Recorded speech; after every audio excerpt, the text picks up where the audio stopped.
नमो धीरो अमृतः स्वयंभो रसेन तृप्तो न कुतश्चनो न तमेव विद्वान् न बिभाय मृत्योर् आत्मानं धीरम् अजरं युवानम् आत्मानं धीरम् अजरं युवानम्। ओम शांति शांति शांति। सर्वेभ्यो नमो नमः। ఆత్మ బంధువులారా, మనమందరం కూడా నేటి ఈ ఆధ్యాత్మిక సత్సంగం ద్వారా భగవంతుని గురించి తెలుసుకోవడానికి ప్రయత్నం చేస్తున్నాము. గత మాసము శ్రావణ మాసము ప్రాచీన కాలం నుండి ఋషుల యొక్క పరంపర ఈ దేశం యొక్క భౌగోళిక స్థితిని బట్టి శ్రావణ మాసం నుండి మొదలుకొని కార్తీక మాసము చాతుర్మాస్య వ్రతము తీసుకోవడం జరుగుతుంది. ఈ చాతుర్మాస్య వ్రతంలో ప్రధానంగా శ్రవణం చెయ్యాలి. శ్రవణం, శృతి, వేద మంత్రాల ద్వారా భగవంతుని గురించి తెలుసుకునే ప్రయత్నం చేయాలి అనే ఉద్దేశంతోనే ఋషులు మహర్షులు ఒక ఆచార పరంపరగా మనకు అందించినారు. ఆ ఆచార పరంపరను ఆర్య సమాజము, ఆర్య సమాజ అభిమానులు, ఆర్య సమాజం గురించి తెలిసిన వారు, వేదాల గురించి అవగాహన ఉన్నవారు ప్రయత్నం చేస్తుంటారు. 12 నెలల్లో ఈ 4 నెలలు వాతావరణానికి అనుకూలంగా చక్కగా మనకు ఉపయోగకరంగా ఉంటుంది. ఈ శ్రావణ మాసం నుండి మొదలుకొని కార్తీక మాసం వరకు ఈ సమయంలో మన మనస్సు సత్వగుణంలో ఉండడానికి ప్రాకృతికంగా, భౌగోళికంగా అనుకూలమైన వాతావరణం ఉంటుంది. అందుకని మనం సత్వగుణంలో ఉన్నప్పుడే భగవంతుని గురించి తెలుసుకోవడానికి అవకాశం ఉంటుంది. మరి మనము అందరము కూడా ఎవరెవరైతే ఆర్య సమాజికులుగా, ఆర్యులుగా, ఆర్య సమాజ అనుబంధంగా ఉన్నారో వారందరూ కూడా చాలా చక్కగా కార్యక్రమాలను ఏర్పాటు చేసి ఆ కార్యక్రమాల ద్వారా జనసామాన్యుల వరకు కులమత వర్గ భేదం లేకుండా భగవంతుని యొక్క వాస్తవ స్వరూపాన్ని, వేదం యొక్క శృతులను, వేదం యొక్క ప్రవచనములను జనసామాన్యులకు అందించే ప్రయత్నం చేసినారో వారందరికీ, ప్రతి ఒక్కరికి కృతజ్ఞత అభినందనలు తెలియజేస్తున్నాను. ఆర్య సమాజం వారు అందరూ కూడా చాలా ఉత్సాహంగా, ఉల్లాసంగా, ఒక పోటీతత్వముతో ప్రతి ఒక్కరు కూడా ప్రయత్నం చేసినారు. ఇప్పుడు మనము భగవత్ ప్రాప్తికి ఉపాయాలుగా మనము ఈ శీర్షిక పెట్టుకున్నాము. మనం అందరము కూడా శరీరంను ధరించినటువంటి ఆత్మలం. ఈ సత్యాన్ని మనము స్పష్టంగా తెలుసుకోవాల్సినటువంటి అవసరం ఉంది. కనిపించేటువంటి స్థూల జగత్తు, కనిపించేటువంటి శరీరమును గమనిస్తూ, పరిశీలిస్తూ మనము సూక్ష్మంలోకి ప్రయాణించవలసినటువంటి అవసరం ఉంది. సూక్ష్మ పదార్థములోనే శక్తి ఉంటుంది. ఈనాటి సైన్స్ కూడా తెలియజేస్తుంది. విజ్ఞానం యొక్క సూత్రం ఏంటిదంటే ఎంత ఎక్కువగా సూక్ష్మంగా ఉంటుందో అంత ఎక్కువగా శక్తి ఉంటుంది. వటవృక్షం యొక్క విత్తనం చాలా సూక్ష్మంగా చిన్నగా ఉంటుంది. ఆ వటవృక్ష విత్తనంలో వటవృక్షానికి సంబంధించిన రూపం మొత్తం కూడా అందులో ఉంటుంది. ఆ శక్తి ఉంటుంది. అది రాను రాను ఎంత విస్తారంగా, విశాలంగా దాని రూపాన్ని ముందుకు జగత్ దృశ్య రూపంలోకి తీసుకొస్తుంది. అయితే మనము ఈ కనిపించేటువంటి పదార్థాలు ఏవైతే ఉన్నాయో, ఈ కనిపించేటువంటి పదార్థాలను తెలుసుకుంటూ ఏ పదార్థము ద్వారా మనం కోరుకుంటున్నటువంటి సుఖము లభిస్తుంది. మానవులుగా మనమందరం ఈ శరీరాన్ని ధరించినాము, జీవాత్మలుగా ఈ శరీరాన్ని ధరించినాము. జీవాత్మ ఏం కోరుకుంటుంది? పరమ సుఖము, సుఖమే కోరుకుంటుంది. ఎల్లవేళలా సుఖంగా ఉండాలి, సంతోషంగా ఉండాలి, నవ్వుతూ ఉండాలి, ఎటువంటి కష్టాలు, ఎటువంటి బాధలు, ఇబ్బందులు రాకూడదు అనే ప్రతి జీవి కోరుకుంటుంది. కేవలము మానవ శరీరం ధరించినటువంటి జీవి మాత్రమే, జీవాత్మ మాత్రమే కాదు, 84 లక్షల జీవరాశులు ప్రతిదీ కూడా, ఆవు కానివ్వండి, ఏ జంతువు అయినా సరే, ఏ పక్షి అయినా సరే, ఏ క్రిమి కీటకాలైనా సరే, ప్రతి జీవాత్మ అందులో ఉంది. ఆ జీవాత్మ సుఖంగా ఉండాలని కోరుకుంటుంది. కానీ 84 లక్షల జీవరాశులలో కేవలం ఒక మానవ శరీరాన్ని ధరించినటువంటి జీవాత్మకి అవకాశం ఉంటుంది. ఎందుకు? దేని ద్వారా అయితే, దేనిని తెలుసుకుంటే అన్ని దుఃఖాలు దూరం అవుతాయో, ఆ పరమ పదార్థమును తెలుసుకోవాల్సినటువంటి సాధనము ఈ మానవ శరీరానికి మాత్రమే ఉంది. బుద్ధి సామర్థ్యము ఈ మానవ శరీరంలోనే ఉంది. బుద్ధి తత్వముతోనే మనము సకల పదార్థాలను తెలుసుకోగలుగుతాము. సామాన్యంగా చిన్నప్పుడు మనము పుట్టిన తర్వాత అమ్మ పాలలోనే సుఖం ఉన్నది అనుకుని ఉన్నాము. పెరిగిన తర్వాత ఎప్పుడైతే ప్రాపంచిక రుచులు మనకు ఏర్పాటు తెలిసినాయో, అందులో ఉన్నటువంటి చాక్లెట్ కానివ్వండి, బిస్కెట్ కానివ్వండి, అందులో సుఖం ఉన్నదని అనుకున్నాము. పెరిగిన కొద్దీ మనము ఒక్కొక్క పదార్థాన్ని వదిలిపెడుతూ ఇంకో పదార్థంలో సుఖం ఉన్నదాన్ని మనము ఆరాటపడుతూ ప్రయత్నం చేస్తూ వచ్చాము. బ్యాచులర్ గా ఉన్నప్పుడు, బ్రహ్మచర్య ఆశ్రమం ఉన్నప్పుడు, అప్పుడు ఉన్నటువంటి స్థితి రాను రాను ఆ బ్రహ్మచర్య ఆశ్రమంలో మనకు దుఃఖం అనిపించి గృహస్థాశ్రమంలో సుఖం ఉన్నది అనుకుని గృహస్థులమైనాము. మరి గృహస్థులమైనటువంటి మనమందరం కూడా సంతాన నిర్మాణం చేసి సంతానం ద్వారా సుఖపడే ప్రయత్నం చేస్తున్నాము. భార్య భర్తగా, అన్న తమ్ముడుగా, అక్క చెల్లెగా, పిల్లలుగా, ఈ రకంగా మనం ఈ బంధాలతోని సుఖంగా ఉండడానికి ప్రయత్నం చేస్తున్నాం. సుఖాన్ని అన్వేషిస్తున్నాం, సుఖం కొరకు ప్రయత్నిస్తున్నాం. కానీ మనందరికీ అనుభవంలోకి వచ్చినటువంటి విషయం ఏమిటి అంటే, సుఖం ఉంది కానీ దానితో పాటు దుఃఖము కూడా ఉంది. బ్రహ్మచారిగా ఉన్నప్పుడు, వివాహం చేసుకోక ముందు మన ఆలోచన విధానాలు ఎలా ఉన్నాయో ఒకసారి గమనించాలి.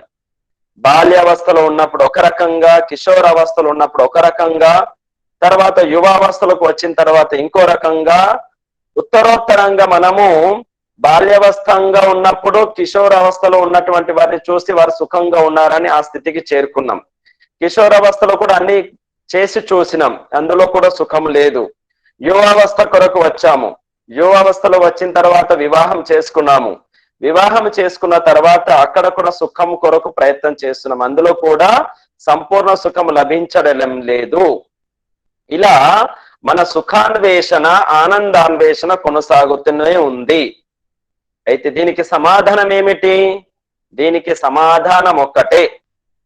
మనము ఏ పదార్థాన్ని సేవించిన తర్వాత, ఏ పదార్థాన్ని పొందితే పరమ సుఖము లభిస్తుందో ఆ పదార్థము కొరకు ప్రయత్నం చేయలేదు.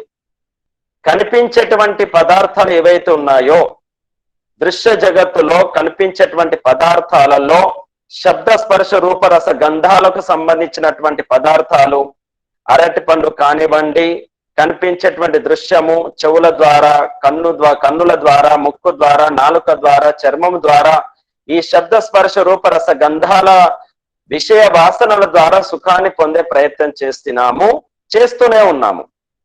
మంచి భవనం కట్టుకున్నాము, మంచి వస్త్రము కొన్నాము, మంచి అందమైనటువంటి భార్యతో వివాహం చేసుకున్నాము, లేదా అందంగా ఉన్నటువంటి వారితో వివాహం చేసుకున్నారు, మంచి సంతాన నిర్మాణం చేసినారు, మనం అనుకున్న విధంగా వస్తువులన్నీ కూడా పొందినాము, మంచి ఉద్యోగం పొందినాము. ఇలా కనిపించే పదార్థాలను పొందడానికే ప్రయత్నం చేస్తూ వస్తున్నాము. మరి తృప్తి ఉందా? సంపూర్ణ సుఖం ఉందా? ఈ పదార్థాలు ఏవైతే ఉన్నాయో ఈ పదార్థాలలో సుఖం ఉన్నదని మనం ప్రయత్నం చేస్తున్నాం, తప్పేమి లేదు. భగవంతుడు సృష్టించినటువంటి పదార్థాలన్నీ కూడా మనందరికి ఉపయోగకరంగా ఉండడానికే. ఈ కనిపించే పదార్థాలను మనం పొందుతున్నాం. పొందిన తర్వాత ఒక అందమైనటువంటి ఇంటి నిర్మాణం చేసుకున్నాం.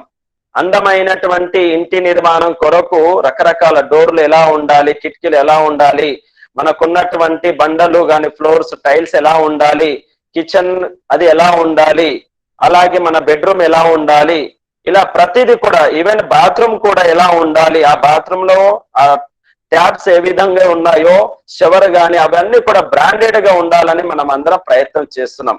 ఒక అందమైనటువంటి గృహంలో అందమైనటువంటి వస్తువుల కొరకు, బ్రాండెడ్ వస్తువుల కొరకు ప్రయత్నం చేస్తున్నాం. దేనికోసం? దాని ద్వారా మనకు సుఖం లభిస్తుంది అని అన్ని రకాలుగా తయారు చేసుకొని చక్కటి రాజభవనంగా మనం నిర్మాణం చేసుకున్నాం. చేసుకున్న తర్వాత మనము ఆ ఇంటిలో నివాసం కొరకు ప్రయత్నం చేస్తున్నాం. నెల గడిచింది, 2 నెలలు గడిచినాయి, 4 నెలలు, 6 నెలలు, సంవత్సరము, 2 సంవత్సరాలు. ప్రారంభంలో ఉన్నటువంటి సుఖము, ప్రారంభంలో ఉన్నటువంటి అనుభూతి ఉత్తరోత్తరంగా ఆ అనుభూతి తగ్గుతూ వస్తుంది.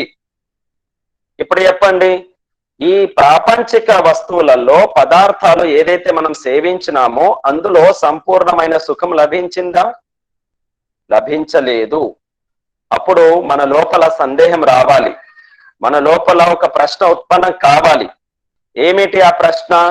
అసలు ఈ కనిపించే పదార్థాలలో సుఖమును నేను వెతుకుతున్నాను, మరి అయినా నాకు తృప్తి కలగడం లేదు. నా జీవితంలో 40, 50 సంవత్సరాలు, 60 సంవత్సరాలు పూర్తయిన ఈ పదార్థాల వెంట, ఈ పదార్థాలను పొందడానికి, ఈ పదార్థాలను సేవించడానికి నేను ప్రయత్నం చేస్తూ వచ్చినాను. మరి అసలు ఏ పదార్థంలో సుఖం ఉంది, సంపూర్ణ ఆనందం ఉంది, సంపూర్ణ సుఖం ఉంది అని మన లోపల వివేకం ఉత్పన్నం కావాలి. మన లోపల ఒక ప్రశ్న ఉద్భవించాలి, మన లోపల ఒక సందేహం రావాలి, మన లోపల ఒక ఆరాటం, ఒక ముముక్షత్వం అనేది రావాలి. ఎందులో, ఏ పదార్థములో సుఖం ఉంది, ఏ పదార్థాన్ని సేవిస్తే నాకు సంపూర్ణ ఆనందం కలుగుతుంది, ఏ పదార్థాన్ని నేను తెలుసుకుంటే నాకు తృప్తి కలుగుతుంది, ఇక వేరే పదార్థము పొందవలసిన అవసరం ఉండదు, ఆ పదార్థం ఏమిటి అనే ప్రశ్న రావాలి. మహర్షి దయానంద సరస్వతి గారికి ఆ ప్రశ్న ఉద్భవించింది. ఋషులు, మహర్షులు, బుద్ధుడు వీరందరికీ ఆ ప్రశ్న ఉద్భవించింది. ఆ ప్రశ్నకు సమాధానం కొరకే వారు ఎన్నో రకాల తపస్సు చేసినారు. మనకింకా ఎన్నో ఘటనలు జరుగుతున్నాయి, ఎన్నో దుర్ఘటనలు జరుగుతున్నాయి, ఎన్నో ప్రమాదాలు జరుగుతున్నాయి, ఎన్నో శారీరకమైన రోగాలు వచ్చినాయి, ఎన్నో మానసికమైన రోగాలు వచ్చినాయి, మన మరణానికి సంబంధించినటువంటి ఆ ప్రమాదాలు కూడా జరిగినాయి. అయినా ఇంకా ప్రశ్న ఉత్పన్నం కాలేదు. అందుకే ఇంకా వివేకం పూర్తి కాలేదు. దాని కొరకే మనం అందరం ప్రయత్నం చేయాలి. ఆ పరమ పదార్థం ఏమిటి? ఈ శరీరమా? ఈ కనిపించే పదార్థాల, స్థూల జగత్తులో ఉన్నటువంటి కనిపించే పదార్థాలలో సుఖం లేదు, అర్థమైంది. మరి ఈ శరీరం ఏదైతే పంచ కర్మేంద్రియాలు, పంచ జ్ఞానేంద్రియాల ద్వారా నేను భోగిస్తూ భోగిస్తూ ఇంకా తృప్తి చెందడం లేదు. అయినా ఇంద్రియాల యొక్క శక్తి తగ్గుతుంది కానీ తృప్తి లేదు. మరి ఏమిటి? మరి మానసికంగా ఆలోచిస్తున్నాను, మనస్సు ద్వారా కూడా రకరకాల కోరికలతోనూ ఉంటున్నాను, అయినా మనస్సు ద్వారా నాకు తృప్తి లేదు. బుద్ధిపూర్వకంగా పనులు చేస్తున్నా, నిర్ణయం చేస్తున్నాను, అయినా నాకు తృప్తి లేదు. ఇలా స్థూలం నుండి సూక్ష్మలోకి ప్రయాణం చేయాలి. కనిపించే పదార్థాల నుండి కనిపించని పదార్థాల వైపు లోపలికి ప్రవేశించాలి. లోపలికి ప్రవేశిస్తే మనకు ఒకటి సమాధానం వస్తుంది, ఇవన్నీ కూడా జడ పదార్థాలు. బుద్ధి వరకు, అంతఃకరణాల వరకు, స్థూల శరీరం, సూక్ష్మ శరీరం వరకు ఉన్నటువంటి పదార్థాలన్నీ కూడా జడ పదార్థాలు. వీటి ద్వారా సంపూర్ణ సుఖము లభించదు, ఆనందం లభించదు. మరి చేతన పదార్థం ఏమిటి? చేతన పదార్థాలు రెండే రెండు, ఒకటి ఆత్మ, రెండవది పరమాత్మ. ఈ జడ పదార్థాల్లో స్థూల పదార్థాలన్నీ కూడా అశాశ్వతమైనటువంటివి, శాశ్వతం కానటువంటివి. ఇదంతా ఎప్పటికీ ఉండేవి కావు, ఎప్పటికి ఉండేవి కావు. ఏకరసంలో ఒకే పద్ధతిలో ఉండేవి కావు. ఇందులో మార్పు జరుగుతూ ఉంటుంది, పరిణామము, పరివర్తనం జరుగుతూ ఉంటుంది. కాబట్టి ఆనందం ఉండడానికి వీల్లేదు. మరి ఆ చేతన పదార్థాలు ఏమిటి? ఆత్మగా మనము, ఆత్మలో ఉన్నటువంటి శక్తిగా పరమశక్తిగా ఉన్నటువంటి పరమాత్మ ఆ పరమ పదార్థము. ఈ పరమ పదార్థాన్ని పొందాలి అంటే ముందు మనని మనం తెలుసుకోవాలి. నేను ఇన్ని రోజులు పుట్టినప్పటి నుంచి ఇప్పటి వరకు ఈ ఆధ్యాత్మిక సత్సంగం రానంత వరకు, ఈ ఆర్య సమాజానికి రానంత వరకు ఏవైతే విషయాలు విన్నానో, పురాణ కథలు విన్నానో, విగ్రహారాధన చేసినాను, రకరకాలుగా ప్రయత్నం చేసినాను, ఇది ఏది కూడా సరిపోదు. నేను ఇంతవరకు శరీరాన్ని నేను అనుకున్నాను, ఈ కన్నును ఈ ముక్కును కనిపించే శరీరం నేను అనుకున్నాను కాబట్టి నాకు సమాధానం లభించలేదు. ఈ కనిపించే శరీరం నేను కాను, నేను అనే పదార్థం ఇంకొకటి ఉంది, ఆ పదార్థం పేరే జీవాత్మ. ఆ జీవాత్మను నేను తెలుసుకోవాలి, నన్ను నేను తెలుసుకోవాలి. నన్ను నేను తెలుసుకోవడానికే నాకు నా స్వామి, నా ప్రభువు నాకు మనస్సునిచ్చాడు, ఇంద్రియాలనిచ్చాడు, బుద్ధినిచ్చాడు, ఈ శరీరాన్ని ఇచ్చాడు. కాబట్టి నేను దేనిని తెలుసుకోవడానికి నాకు ఆ పరమ పదార్థము, నా స్వామి, నా యజమాని, నా వరణీయుడైనటువంటి ఆ ప్రభువు, ఆ పరమాత్మ, ఆ ఈశ్వరుడు ఈ మనస్సును, ఈ బుద్ధిని, ఇంద్రియాలను, ఈ శరీరాన్ని దేనికోసమైతే ఇచ్చాడో దాని కొరకు ఉపయోగించుకోకుండా, వినియోగించుకుంటా నేను ఏవేవో ఆకర్షణకు లోనై బయట ప్రపంచంలోనే తిరుగుతూ ఉన్నాను. కాబట్టి నాకు ఇంకా నన్ను నేను తెలుసుకునేటువంటి శక్తి లభించలేదు అనే విషయం అర్థం కావాలి. ఎప్పుడైతే ఈ విషయం అర్థమవుతుందో మనకు ప్రాపంచిక విషయాలు, శబ్ద స్పర్శ రూపరస గంధ ఏవైతే పదార్థాలు ఉన్నాయో దీనికి సంబంధించిన పదార్థాల పట్ల ఆసక్తి తగ్గుతూ వస్తుంది. ప్రాపంచిక వస్తువుల పట్ల ఆసక్తి తగ్గుతూ వస్తుంది. శాశ్వతం కానిటువంటి బంధాలు, బంధుత్వాల పట్ల ఆకర్షణ తగ్గుతూ వస్తుంది. అప్పుడు మన ఆకర్షణ, మన ప్రభావం, మన యొక్క ప్రయాణము లోపల వైపు వెళ్తుంది. ఆత్మతత్వంగా మనమున్నాము. నేను కనిపించని ఒక పదార్థాన్ని, ఈ పదార్థానికి శక్తినిచ్చేది పరమ పదార్థము పరమాత్మ. నన్ను నేను తెలుసుకుంటున్నాను. నేను సత్వగుణంలో ఉంటూ ఏ విధంగా అయితే నీరు, జలము నిశ్చలంగా నిర్మలంగా ఉన్నప్పుడు ఆ నీటి లోపల ఉన్నటువంటి రూపాయి బిళ్ళ కూడా స్పష్టంగా కనిపిస్తుందో, నేను ఈ అస్తవ్యస్తంగా ఉన్నటువంటి ప్రపంచానికి దూరంగా ఏకాంత వాసంలో ఉంటూ, సత్వగుణంలో ఉంటూ, నా మనస్సులో ఉన్నటువంటి చంచలత్వాన్ని దూరం చేసుకొని, అపవిత్రతను దూరం చేసుకొని, పవిత్రమైన మనస్సుతో, ఏకాగ్ర చిత్తంతో ఎప్పుడైతే నేను ప్రయత్నం చేస్తానో అందులో దాని ద్వారా నా దర్శనం అవుతుంది. నేను ఒక జీవాత్మను అనే విషయం అర్థమవుతుంది. జీవాత్మ అనే విషయం అర్థం చేసుకోవడానికే దీనికి కొన్ని ఉపాయాలు ఉన్నాయి. ఏమిటా ఉపాయాలు? అష్టాంగ యోగము, యమ, నియమ, ఆసన, ప్రాణాయామ, ప్రత్యాహార, ధారణ, ధ్యాన, సమాధి. యమ అహింస, సత్యము, అస్తేయము, బ్రహ్మచర్యము, అపరిగ్రహము. నియమము శౌచము, సంతోషము, తప, స్వాధ్యాయ, ఈశ్వర ప్రణిధానం. ఈ యమ నియమాలను చక్కగా మనం పాటించాలి. శౌచ, సంతోష, తప, స్వాధ్యాయ, ఈశ్వర ప్రణిధానం ఏవైతే ఉన్నాయో వీటితో పాటు ఆత్మకు సంబంధించినటువంటి ఆధ్యాత్మికంగా ఉన్నటువంటి అహింస, సత్యము, అస్తేయము, బ్రహ్మచర్యం, అపరిగ్రహం వీటిని కూడా మనం తప్పకుండా పాటించాలి. యమ నియమాలను పాటిస్తేనే మన మీద మనకు పూర్తి ఒక నమ్మకం వస్తుంది. మన మనస్సు, మన ఇంద్రియాలు వీటిపైన మనకు ఆధిపత్యం వస్తుంది. వీటితో పాటు సత్యార్థ ప్రకాశంలో మహర్షి దయానంద సరస్వతి గారు మనకు చక్కగా తెలియజేసినారు. ముక్తికి సాధన చతుష్టయం. ఒకటి, పంచకోశాలను మనం అర్థం చేసుకోవాలి. పంచకోశాలను తెలుసుకుంటూ వివేకం ఉత్పన్నం చేసుకోవాలి. వివేకం అనగా సకల పదార్థాల యొక్క వాస్తవికమైన యథార్థమైనటువంటి గుణకర్మ స్వభావాన్ని తెలుసుకొని యథాయోగ్యంగా ఉపయోగించుకోవడమే వివేకం. రెండవది వైరాగ్యం. రాగద్వేషాలకు అతీతంగా ఉంటూ మనము ఆత్మస్థితిలో ఉండడమే, తదా ద్రష్టు స్వరూపేవస్థానం, మన అవస్థానంలో ఉండడమే వైరాగ్యం. ఇక మూడవది షట్క సంపత్తి, శమము, దమము, ఉపరతి, తితిక్ష, శ్రద్ధ, అలాగే ఈ షట్క చతుష్టం ఉన్నటువంటి ఏకాగ్రత అనగా సమాధానము. ఈ షట్క సంపత్తితో పాటు ముఖ్యంగా సాధన చతుష్టయంలో ముముక్షుత్వం, ఆరాటం, ఆకలిగా ఉన్నవాడికి ఆహారం కావాలి, దాహంతో ఉన్నవాడికి నీరు కావాలి. బాగా దాహం వేస్తున్నప్పుడు నీరు తప్ప మనకు ఏది కూడా అవసరం ఉండదు, ఏది కూడా ధ్యాస ఉండదు.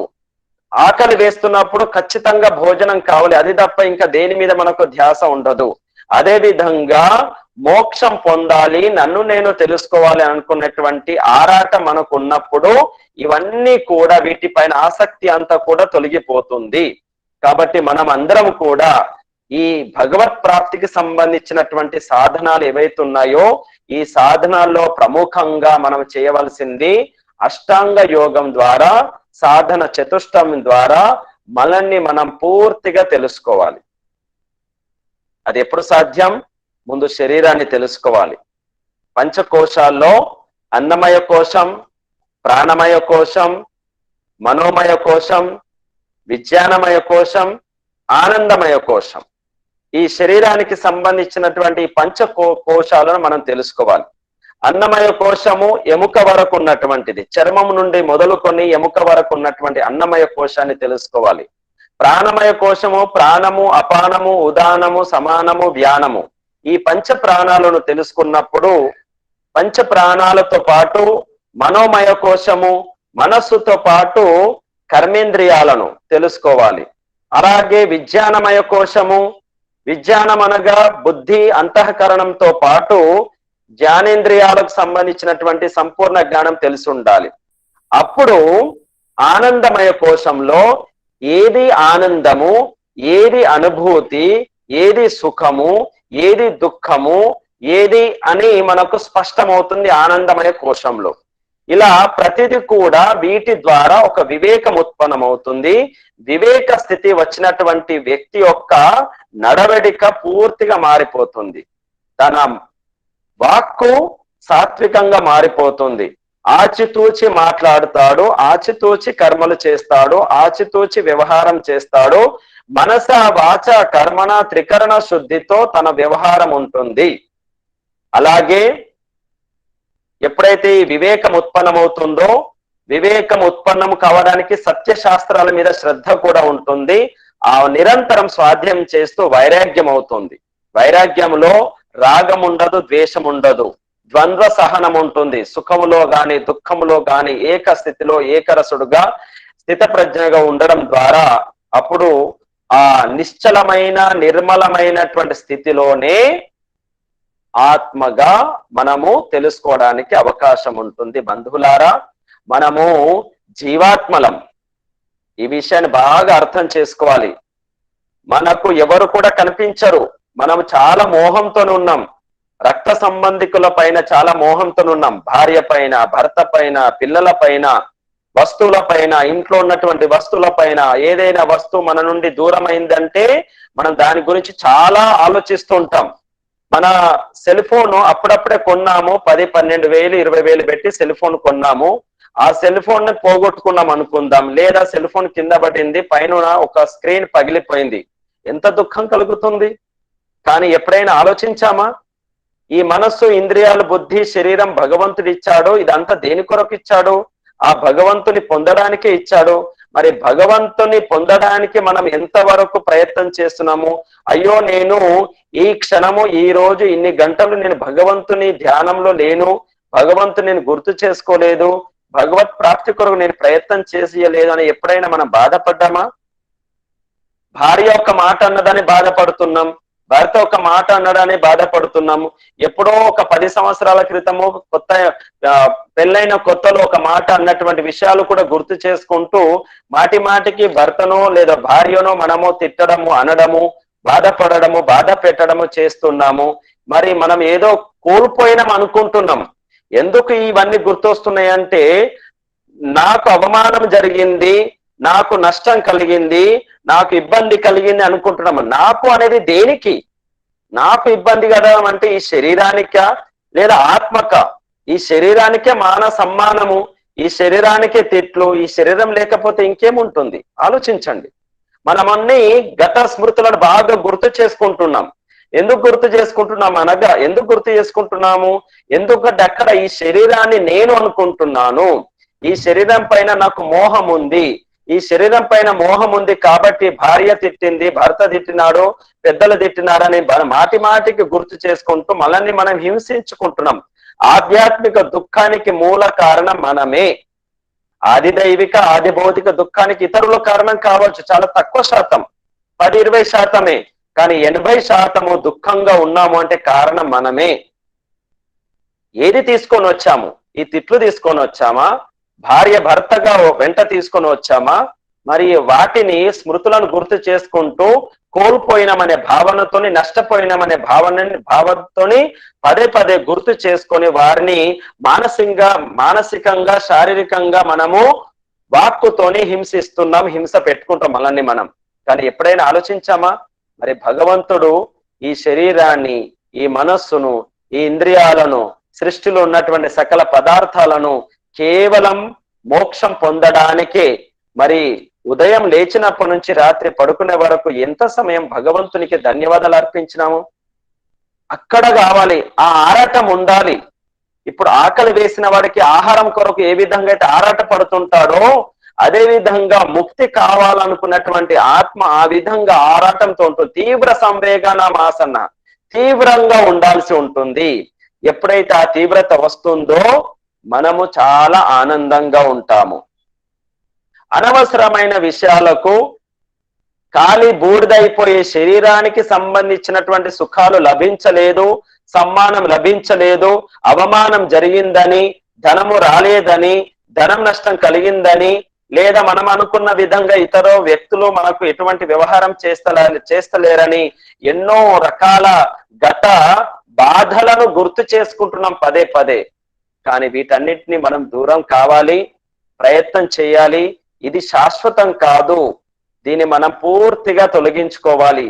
కోరికలను, మన అవసరాలను, మన తృష్ణ, వీటన్నిటి కూడా ఎప్పుడైతే తగ్గించుకుంటూ ప్రాపంచిక వస్తువులు, పదార్థాలపై ఉన్నటువంటి ఆసక్తిని తొలగించుకోమో అంతవరకు మనకు ఆనందం కలగదు. అందుకే నేను ఈ శీర్షికకు ఒక పేరు పెట్టడం జరిగింది, రెండవది ఉపశీర్షిక. భగవంతుడు కూడా ఒక పదార్థమే, భగవంతుడు కూడా ఒక వస్తువే. మనం జీవాత్మగా ఉన్నాం. మనం జీవాత్మగా ఉంటూ సుఖము కొరకు ప్రపంచంలో ఉన్నటువంటి ప్రాపంచిక వస్తువులు, పదార్థాలలో సుఖము కొరకు ప్రయత్నం చేస్తున్నాం, వెతుకుతున్నాం. ప్రతి వస్తువుని పొందే ప్రయత్నం చేస్తున్నాం. కానీ మనకు అర్థమైన విషయం ఏమిటి? చిన్నప్పటి నుంచి చాక్లెట్ నుండి మొదలుకొని, అప్మా పాల నుండి మొదలుకొని, చాక్లెట్ నుండి మొదలుకొని, బిస్కెట్ నుండి మొదలుకొని, లాలీపాప్ నుంచి మొదలుకొని ఇప్పటి వరకు ఎన్ని పదార్థాలను మనం సేవించినాము, ఎన్ని పదార్థాలను మనం పొందినాము, ఎన్ని పదార్థాలను మనం అనుభవించినాము. దాదాపుగా ఆ పదార్థాల ద్వారా మనకు తృప్తి కలిగిందా? ఒకసారి ప్రశ్నించుకోండి మిమ్మల్ని మీరు. మనల్ని మనం ప్రశ్నించుకుంటే అర్థమవుతుంది. ఒకదాని తర్వాత ఒకటి, ఒకదాని తర్వాత ఒకదాని తర్వాత ఒకటి పొందే ప్రయత్నం చేసినాం కానీ తృష్ణాన జీర్ణ భయమేవ జీర్ణ. ఈ ప్రాపంచిక పదార్థాలపై ఉన్న ఆసక్తితోని, కోరికతోని పొందే ప్రయత్నం చేసినాం కానీ ఇంకా తృప్తి కలగడం లేదు. అప్పుడు మనము ఎటువైపు ప్రయాణం చేయాలి? ఈ పదార్థాలలో ఆనందం లేదు. ఈ పదార్థాలు కనిపించే జడ పదార్థాలలో ఆనందం లేదు. జడ పదార్థాలు ఆనందం ఉండడానికి వీల్లేదు. ఎందుకంటే జడ పదార్థాలలో జ్ఞానం ఉండదు. జడ పదార్థాలలో జ్ఞానం ఉండదు కాబట్టి అందులో మనం ఆనందం వెతకడానికి, ఆనందం పొందడానికి వీల్లేదు. ఎందుకంటే మనం కూడా ఒక చేతన జ్ఞాన స్వరూపులమైనటువంటి పదార్థం, మనం ఆత్మలం, మనం జడ పదార్థం కాదు. జీవాత్మ ఎప్పుడైనా కానీ తన గుణకర్మ స్వభావాలకు, దానికన్నా పైన గుణకర్మ స్వభావాలకు అనుకూలంగా ఉన్న వారితోనే స్నేహం ఉంటుంది. గుణకర్మ స్వభావాలకు అనుకూలంగా ఉన్న వారితోనే మైత్రి ఉంటుంది. గుణకర్మ స్వభావాలకు అనుకూలంగా ఉన్న వారితోనే మనకు ఆనందం ఉంటుంది. మనకు ఎవరైతే నచ్చుతారో, మన అభిప్రాయానికి, మన స్వభావానికి అనుకూలంగా ఎవరైతే మన పక్కన ఉంటారో వారితో మాట్లాడుతున్నప్పుడు ఎంత ఆనందం అనిపిస్తుంది. అది కొంతవరకు. కానీ ఆత్మగా ఉన్నటువంటి గుణకర్మ స్వభావాలకు అనుకూలంగా ఉన్నది ప్రకృతి పదార్థాలు కావు, అవి జడ పదార్థాలు. మరి ఆత్మ చేతన స్వరూపము, జీవాత్మగా మనం ఉన్నాము. మరి ఈ జ్ఞాన స్వరూపమైన ఈ జీవాత్మకు అనుకూలంగా ఉన్నటువంటి పరమ పదార్థం ఏది అని ప్రశ్నకు సమాధానం ఒకటే, ఓంకార రూపమైనటువంటి ఆనంద స్వరూపుడైనటువంటి పరమ పదార్థం పరమేశ్వరుడు. ఆ పదార్థములో మనకన్నా, మనం కూడా ఒక పదార్థమే, కానీ మనకన్నా ఎక్కువగా శక్తి సామర్థ్యాలు, మనకన్నా ఎక్కువగా జ్ఞానము కలిగినటువంటి, మనకన్నా ఎక్కువగా ధైర్యము సాహసము, మనకన్నా ఎక్కువగా పవిత్రత, మనకన్నా ఎక్కువగా శుద్ధత, మనకన్నా ఎక్కువగా వ్యాపకత్వము ఏదైతే ఏ పదార్థంలోనైతే ఉంటుందో ఆ పదార్థాన్ని సేవించాలి. సామాన్యమైన నియమం, కోరడం అనేది మనకన్నా ఎక్కువగా ఉన్న వారిని కోరుతాం. మనకన్నా డబ్బులు ఎక్కువ ఉన్న వారి దగ్గరికి వెళ్ళి మనం భిక్ష అడుగుతాం. మనకన్నా ఎక్కువ సామర్థ్యం ఉన్న వారి దగ్గరికి వెళ్ళి మనము సహాయం అడుగుతాము. మరి మనం జీవాత్మగా చేతన స్వరూపమైనటువంటి మనము జడ పదార్థాల ముందుకు వెళ్ళి మనము సహాయం కోరితే సహాయం లభించదు. అందుకే మహర్షి దయానంద సరస్వతి గారు ఈ విగ్రహారాధన జడ పూజ ఎందుకు వద్దన్నారు? ఎందుకంటే అది జడము, చేతనం కాదు, మనకన్నా తక్కువది. మనము నిర్మించినటువంటి ఆ విగ్రహము, మనము తయారు చేసినటువంటి ఆ పదార్థము, మనము తయారు చేసినటువంటి పదార్థం దగ్గరికి వెళ్ళి మనం అడిగితే అది మూర్ఖత్వం అవుతుంది. ఎట్టి పరిస్థితుల్లో మోక్షము కానివ్వండి, ఆనందం కానివ్వండి, జ్ఞానము కానివ్వండి లభించదు. దానికన్నా పై స్థానంలో మనం ఉన్నాము. కాబట్టి ఈ ప్రాపంచిక పదార్థాలను, శిలను, విగ్రహాలను కాకుండా మనకన్నా పరమ పదార్థం అతి ఎత్తులో అతి సామర్థ్యం కలిగినటువంటి పదార్థం ఒకటి ఉంది. ఆ పదార్థం పేరే పరమాత్మ. అందులో అకామో ధీరో అమృత స్వయంభూ రసేన తృప్తో న కుతశ్చనోన తమేవ విద్వాన్న బిభాయ మృత్యోర్ ఆత్మానం ధీరం అచరం యువానం. ఆ పరమ పదార్థం ఎటువంటిది? అకామహ, కామరహితము, కోరిక రహితము, ఎటువంటి కోరికలు. ఎందుకంటే ఏదైనా అతనికి లోపం ఉంటే కదా, ఆ పరమ పదార్థానికి ఏదైనా అవసరాలు ఉంటే కదా, తనే స్వయం పరిపూర్ణంగా ఉన్నటువంటి దానికి ఏ కోరికలు ఉండవు. ఇప్పుడు నా కాళ్ళ మీద నేను నిలబడగలుగుతాను, చక్కగా నడవగలుగుతాను, చక్కగా వంట చేసుకోగలుగుతాను. మరి ఇతరుల సహాయం ఎందుకు తీసుకుంటాను? చాలా మంది మన పిల్లలను కూడా చూడండి, మన పిల్లల్లో ఎవరైతే క్లేవర్ ఉంటారో, బాగా బుద్ధిమంతులు ఉంటారో, వారికి మనం ఏదైనా విషయం చెప్పాలి, ఒకసారి చెప్తే సరే వింటారు. పదే పదే చెప్పే ప్రయత్నం చేసినాం అనుకోండి, మీ అందరికి అనుభవమే, చెప్పకండి అంటారు. నాకు తెలుసు కదా, నాకు తెలిసిన తర్వాత ఎందుకు చెప్తున్నావు? నాకు కాళ్ళు నేను నడుస్తున్నాను, ఇంకా కర్ర ఎందుకు? అవసరం లేదు. ఇలా పరమాత్మకు ఏది అవసరం లేదు. సర్వశక్తిమంతుడు, సర్వజ్ఞుడు, అన్ని తనకున్నాయి కాబట్టి, ఆనంద స్వరూపుడు కాబట్టి పరమాత్మకు అవసరం లేదు. అకామః ధీరః, అతని కన్నా ధైర్యవంతుడు ఇంకెవరు? సృష్టిని స్థితి లయ సృష్టి స్థితి లయం చేస్తున్నటువంటి ఆ భగవంతుడు ఎవరి సహాయం తీసుకోడు. కాబట్టి అకామో ధీరః, అకామో ధీరో రసేన తృప్తున కుతశ్చనోనః అమృత స్వయంభూ, అమృత స్వరూపుడు, స్వయంగా ఉన్నటువంటి వాడు. అమృత అంటే ఎటువంటి మరణం, శరీరధారి అయితే తను దూరం అవుతాడు, కానీ ఎప్పటికీ ఉండేవాడు, అమరంగా ఉన్నటువంటి వాడు. కాబట్టి అమృత స్వయంభూ, స్వయంగానే ఉన్నవాడు వాడు, ఎవరి ద్వారా కూడా ఉత్పన్నం కాలేదు భగవంతుడు. కాబట్టి అకామో ధీరః అమృత స్వయంభూ రసేన తృప్తః, ఏకరసుడు, ఆనందరసం అనే దానితో తృప్తుడుగా ఉన్నవాడు. అతనికి ఇంకా ఏది అవసరం లేదు, ప్రాపంచిక వస్తువుల యొక్క రసం అవసరం లేదు, తనే స్వయంగా తృప్తంగా ఉన్నటువంటి వాడు. కుతశ్చనోనః, అతను ఎటువంటి లోపం లేనటువంటి వాడు. ఆ పరమ పదార్థము, ఆ పదార్థానికి ఎటువంటి లోపం లేదు, ఈ లోపము చూపెట్టడానికి వీల్లేదు.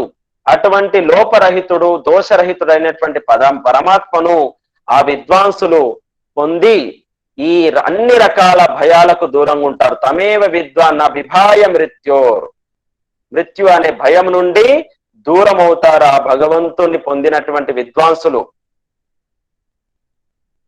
ఆత్మానం ధీరం అజరం యువానం, ఎప్పటికీ యువగా ఇప్పుడు చూడండి, ఏదైనా ఒక వస్తువు నిర్మాణం చేయాలి, నడిపించాలంటే యువావస్థగా ఉండేవాడు. ఆత్మ ముసలిది కాదు, ఆత్మ బాల్యం కాదు, ఆత్మ స్త్రీ కాదు, ఆత్మ పురుషుడు కాదు, ఆత్మ ఎప్పటికీ ఒకే స్థితిలో ఉన్నటువంటి జీవాత్మ. అందుకే మనం అందరం కూడా భ్రమలో ఉండకూడదు. నేను స్త్రీని, నేను పురుషుణ్ణి, నేను ఉపాధ్యాయుణ్ణి, నేను వ్యాపారుణ్ణి, ఈ శరీరం కొరకే ఇవన్నీ, కానీ నేను ఒక జీవాత్మను అనే విషయం బాగా అర్థం చేసుకోవాలి. ఎవరిని కూడా తక్కువ అంచనా వేయకూడదు. జ్ఞానంతోనే ఎక్కువ తక్కువ, వివేకంతోనే ఎక్కువ తక్కువ, కానీ మనం ఎప్పుడు కూడా ఈ విధంగా ఆలోచించకూడదు. జీవాత్మ స్వరూపులంగా ఉండాలి. ఎప్పుడైతే జీవాత్మ స్వరూపులంగా ఉంటామో పరమాత్మ మనకు సహాయం చేస్తాడు. కాబట్టి చేతన పదార్థమైనటువంటి మనము పరమాత్మ చేతన పదార్థాన్ని, పరమ చేతన పదార్థాన్ని పొందాలి. సామాన్యంగా అర్థం కాదు. అరటి పండుని ఏ విధంగా అయితే సేవిస్తామో, అరటి పండు సుఖము కొరకు ఏ విధంగా అయితే అరటి పండును తింటామో, వివేకముతో ఉన్నటువంటి విద్వాంసులు, వైరాగ్యంతో ఉన్నటువంటి విద్వాంసులు ఆ పరమ పదార్థము, ఆనంద స్వరూపమైనటువంటి పరమాత్మ పదార్థమును సేవిస్తూనే ఉంటారు. ఆ పరమ పదార్థము కొరకే తన జీవితాన్ని అంకితం ఇస్తుంటారు. మానవ జన్మను దాని కొరకే ఉపయోగిస్తుంటారు. ఎందుకంటే ఈ మానవ జన్మ యొక్క పరమ లక్ష్యం కేవలం పరమాత్మ ప్రాప్తి. స్థూలం నుండి సూక్ష్మం వైపు ప్రయాణం చేస్తున్నామా లేదా అనేది ఎవరికి వారే పరిశీలించుకోవాలి. బంధువులారా, ఆత్మ బంధువులారా, మనము విన్నంతసేపు భగవత్ ప్రాప్తికి సంబంధించినటువంటి అష్టాంగ యోగము, అందులో ప్రధానంగా స్వాధ్యాయం, ఈశ్వర ప్రణిధానం, ఇవి రెండు బాగా చేయాలి. మనమందరం ప్రతినిత్యం పడుకునే ముందు స్వాధ్యాయము అనగా సత్యార్థ ప్రకాశం యొక్క స్వాధ్యాయం తప్పకుండా చేయాలి. సత్యార్థ ప్రకాశములు ఉన్నటువంటి విషయాలను మనం చదివి మననం చేయాలి, బాగా మననం చేయాలి. మనమందరము ధనము కొరకు మననం చేస్తున్నాం కాబట్టి ధనం లభిస్తుంది, పదార్థాల కొరకు మననం చేస్తున్నాం, ప్రయత్నం చేస్తున్నాం కాబట్టి అవి లభిస్తున్నాయి. కానీ పరమ పురుషుడు, పరమ పదార్థము కొరకు మనం ప్రయత్నం చేయడం కాబట్టి అది లభించడం లేదు. కాబట్టి ఇంకా మనకు దుఃఖం ఉంది. దుఃఖం తొలగాలి అంటే స్వాధ్యాయం ద్వారా తెలుసుకుంటూ ఈశ్వర ప్రణిధానం చేస్తుండాలి. ప్రతి కర్మకు, ప్రతి క్రియకు, ప్రతి ధర్మానికి, ప్రతి పుణ్య కార్యానికి ప్రతీకగా భగవంతుడే ఉన్నాడు. మనం ఏదైతే సుఖము పొందుతున్నామో ఆ సుఖానికి ఆధారము భగవంతుడే. కాబట్టి ప్రతి క్షణం భగవంతునికి ధన్యవాదాలు అర్పించాలి. ఇంకొక కొత్త విషయం, మనకు కష్టాలు వచ్చినప్పుడు కూడా భగవంతునికి ధన్యవాదాలు అర్పించాలి. భగవంతుడా, నాకు ఈ సమస్యను ఇచ్చినావు, ఈ కష్టాన్ని ఇచ్చినావు, ఈ కష్టానికి కారణం నేనే, నాకు అది గుర్తు చేసినావు. ఎందుకంటే ఈ కష్టానికి నీవు కారణం కాదు. నేను ఈ జన్మలోనో గత జన్మలోనో ఏదో పొరపాటు చేసినాను. ఆ తప్పుకు, ఆ పాపానికి పరిష్కారంగా నాకు ఈ సమస్యలను, ఈ కష్టాలను నాకు కర్మఫల రూపములు ఇచ్చినావు. కాబట్టి నా గత జన్మను గుర్తు చేసినావు, నేనేమిటి అని నన్ను గుర్తు చేసినావు. కాబట్టి భగవంతుడా, నీకు అనేక విధాలుగా ధన్యవాదాలు. మహర్షి దయానంద సరస్వతి గారు, విరజానంద సరస్వతి గారి గురించి మనందరికి తెలుసు. వారు సేవ చేస్తుంటారు, ఊడుస్తుంటారు. చీపిరి కొరకు లేదా చెత్త చాట కొరకు బయటికి వెళ్తున్నప్పుడు విరజానంద సరస్వతి గారు అప్పుడే బయట నుంచి వస్తుంటారు. తన కాళ్ళకు ఆ చెత్త తొలుగుతుంది. అక్కడ ఇంకా శుద్ధి చేయాలనే కోపంతోని దయానంద సరస్వతి గారిని మా విరజానంద సరస్వతి గారు దండిస్తారు. ఆ దండించేటప్పుడు, కోపంతోనే దండిస్తున్నప్పుడు ఆ దయానందుని యొక్క మానసిక స్థితి ఎలా ఉంది గమనించండి. వారి యొక్క వాక్కులు, హే గురుదేవా, నీ దండన ద్వారా నాకు ఎటువంటి బాధ లేదు, కానీ నన్ను దండిస్తున్నటువంటి ఈ దృఢకాయను దండిస్తున్నప్పుడు మీ కోమల హస్తాలకు ఏదైనా బాధ కలిగిందో అనేటువంటి బాధ ఉంది. మీ గురించి బాధ ఉంది, కానీ నా గురించి కాదు అని పూర్తిగా అర్పితం, పూర్తిగా గురువు గారికి సమర్పితులైనటువంటి మహర్షి దయానంద సరస్వతి గారు తర్వాత జీవితంలో ఎంత గొప్పవారయ్యారో మనందరికీ తెలుసు. అలా అమ్మ తిడుతున్నప్పుడు, అమ్మ కొడుతున్నప్పుడు, గురువు గారు గాని, టీచర్ గాని, ఉపాధ్యాయులు గాని మనం దండిస్తున్నప్పుడు మన మేలు కొరకే దండిస్తున్నారనే ఉద్దేశంతో వారికి మనం ధన్యవాదాలు అర్పించాలి. వారు మన యొక్క దుష్కర్మలను గుర్తు చేస్తున్నారు, గత జన్మను గుర్తు చేస్తున్నారు.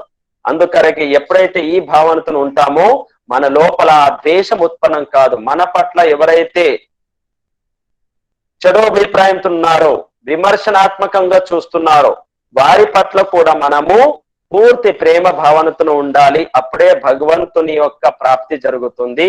ఇది అనుకున్నంత సరళం కాదు, చెప్పినంత సరళం కాదు. మనం చాలా తీవ్రంగా ప్రయత్నం చేయవలసిన అవసరం ఉంది. అది మన ఇంటి నుండి మొదలు కావాలి, మన భార్య నుండి, మన భర్త నుండి మొదలు కావాలి. భార్య భర్తలుగా ఆలోచించండి. భార్య భర్తలు కూర్చొని మాట్లాడుతున్నప్పుడు ఏ చర్చలు ఎక్కువగా ఉన్నాయి? తల్లిదండ్రులు పిల్లలు మాట్లాడుతున్నప్పుడు ఏ పదార్థం గురించి ఎక్కువగా చర్చ ఉంది? స్నేహితులుగా మాట్లాడుతున్నటువంటి వారు ఏ పదార్థం గురించి ఎక్కువగా చర్చ చేస్తున్నారు? ఆడవారు కూర్చొని మాట్లాడుతున్నప్పుడు ఏ పదార్థం గురించి ఎక్కువ చర్చ చేస్తున్నారు? ఒకవేళ మన చర్చకు విషయము ప్రకృతికి సంబంధించింది, ప్రాపంచిక విషయానికి సంబంధించింది అయి ఉంటే ఖచ్చితంగా సుఖముతో పాటు దుఃఖము తప్పకుండా ఉంటుంది అని ముందుగానే ఆలోచించుకొని మీరు చర్చ చేయండి. మీకు సంపూర్ణ సుఖం కావాలియా? అయితే మన మధ్యలో చర్చకు సంబంధించిన విషయం ఒకటే అయి ఉండాలి. ఆ విషయము పరమ పదార్థము, పరమాత్మ అయి ఉండాలి. ఆ పదార్థము కొరకే మనమందరం మానవ శరీరాన్ని ధరించినాము. కాబట్టి భగవత్ ప్రాప్తికి సంబంధించిన ఉపాయాలు చాలా ఉన్నాయి. అందులో ప్రధానమైనటువంటి 2 ఉపాయాలు, ఒకటి స్వాధ్యాయము, రెండవది ఈశ్వర ప్రణిధానము. ఇవి 2 గుర్తుంచుకోండి. ప్రతి ఒక్కరు కూడా సత్యార్థ ప్రకాశాన్ని ముందట పెట్టుకోండి. సత్యార్థ ప్రకాశం ప్రతినిత్యము ఒక పేజీ, ఒక పుట చదివి పడుకోవాలి. ఆ పుట చదివిన తర్వాత ఏదైతే మనం చదివినామో దానిని గురించి మనం రివిజన్, మననం చేసుకుంటూ ఉండాలి. ఒకటే ఒక గ్రంథం పట్టుకోండి, అన్ని గ్రంథాలు అవసరం లేదు. ప్రతి ఒక్కరు కూడా, క్రైస్తవులు బైబిల్ పట్టుకుంటున్నారు, ముస్లింలు ఖురాన్ పట్టుకుంటున్నారు. ఆ మత గ్రంథం పైన ఎంత ఆసక్తి ఉందో మన ధర్మ గ్రంథం పైన మనకు అంత ఆసక్తి లేదు. వారు మతం పట్ల అంత గట్టిగా, కట్టరుగా, ఒక దృఢంగా, పూర్తి ఆత్మవిశ్వాసంతో ఉండడానికి మూల కారణం ఏమిటి అంటే ప్రతినిత్యము వారు వారికి సంబంధించినటువంటి మత గ్రంథాన్ని చదువుతున్నారు. ఎంత దాని తర్వాత ప్రతి దానికి ఏదైనా కష్టం వస్తే అల్లా అంటున్నారు, ఏదైనా కష్టం వస్తే జీసస్ అంటున్నారు. మరి మన కష్టం వస్తే ఓం అంటున్నామా? ఆలోచించండి. మన కష్టం వస్తే సత్యార్థ ప్రకాశాన్ని ప్రతినిత్యం చదువుతున్నామా? మనం ఎక్కడైనా ప్రయాణం చేసే సత్యార్థ ప్రకాశం మన వెంట ఉందా? కనీసం భగవద్గీతను మన వెంట ఉందా? ఆలోచించాలి. మనమందరము ఈ ప్రయత్నం చేయాలి, ఈ ప్రచారం చేయాలి. ప్రతి ఇంట్లో భగవద్గీత ఉండాలి, ప్రతి ఇంట్లో సత్యార్థ ప్రకాశం ఉండాలి. భగవద్గీత సత్యార్థ ప్రకాశ పఠనం భారతదేశంలో ఉన్నటువంటి ప్రతి ఒక్కరు కూడా పఠనం చేయాలి. హిందువులుగా పిలువబడుతున్న వారు, ఆర్యులుగా పిలువబడుతున్న వారు, వైదికులుగా పిలువబడుతున్న మనమందరం కూడా ఎప్పటి వరకైతే సత్యార్థ ప్రకాశాన్ని, భగవద్గీతను ప్రతినిత్యము స్వాధ్యాయం చేయమో, ఏదైనా కష్టం వచ్చినప్పుడు, సుఖం వచ్చినప్పుడు ఓం నామస్మరణతో భగవంతుని గుర్తు చేసుకోమో, అంతవరకు మనకు మనుగడ లేదు ఈ దేశంలో. మన జాతి పూర్తిగా నశిస్తుంది. బంధువులారా, దేశభక్తికి, ధర్మభక్తికి సంబంధించి కొన్ని విషయాలు చెప్పడం జరిగింది. మనం తప్పకుండా పాటించాలి, ప్రయత్నం చేయాలి, అందరికీ తెలియజేసే ప్రయత్నం చేద్దాం. స్వాధ్యాయము, ఈశ్వర ప్రణిధానము. స్వాధ్యాయము సత్యార్థ ప్రకాశము భగవద్గీతది, ఈశ్వర ప్రణిధానము ఓం నామస్మరణ. ప్రతి క్షణం ఓం నామస్మరణ. ఏదైనా కష్టం వచ్చింది ఓం అనుకోండి, ఏదైనా సుఖం వచ్చింది ఓం అనండి, ఇతరులతో ఓం అనిపించండి. తస్య వాచకః ప్రణవః. కాబట్టి పరంపిత పరమాత్మను అనేక విధాలుగా స్మరించుకుంటూ, ఆ భగవంతునికి అనేక విధాలుగా ధన్యవాదాలు అర్పిస్తూ, ఈ అవకాశము నన్ను నేను నిర్మాణం చేసుకోవడానికి, నన్ను నేను తెలుసుకోవడానికి, నేను అనే పదార్థము ఆత్మస్వరూపాన్ని తెలుసుకోవడానికి నేను ఇందులోకి రావడం జరిగింది.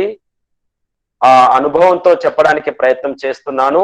3 సార్లు ఓంకారం చేద్దాం. అందరు కూడా చక్కగా కూర్చోండి. కూర్చొని 3 సార్లు ఓంకారం చేద్దాం. ఓ